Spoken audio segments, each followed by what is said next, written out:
ya watu kuuliwa, kunyang'anywa mali hayajaanza katika wakati wa Rais Samia. Mnamuonea. Kuweni wa kweli ndio mtapendwa na Mungu.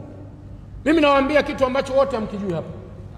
Mwaka 1996 Rais Benjamin William Mkapa akiwa na mwaka mmoja tu madarakani, maana amekuwa ni rais kwa kuchaguliwa na nchi mwaka 95, kijiji cha Kagunga. Kagunga ni kijiji kilichoko kaskazini mwa mji wa Kigoma mjini.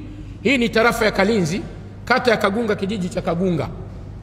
Rais wa awamu hiyo alisaini kijiji kile kifanyiwe operation mwezi wa pili tarehe 16 siku ya Ijumaa mwezi wa Ramadhani.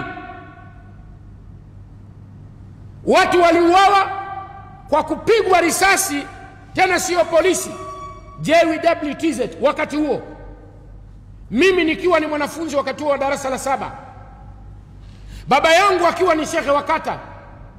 Mwezi wa Ramadhani Waislamu walinyweshwa maji mchana. Baba yangu wakati huo ana umri wa miaka 63, alivuliwa nguo mbele ya watoto wadogo. Mlikuwa wapi? Hayo matamko mnayotoa teki, mlikuwa wapi?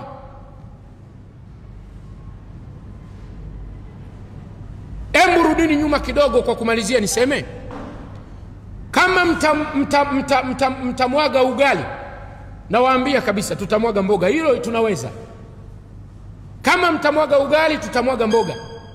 Tutakapokuja baada ya kupata maelekezo kwa viongozi wetu, maana hapa tuna viongozi wetu, tukipata maelekezo kwa viongozi wetu, hayo maandamano yanayoandaliwa, maandamano ambayo hayakubaliki kikatiba, hayakubaliki hata kibinadamu, tunajua tutadili na ninyi vipi. Salamu alaikum.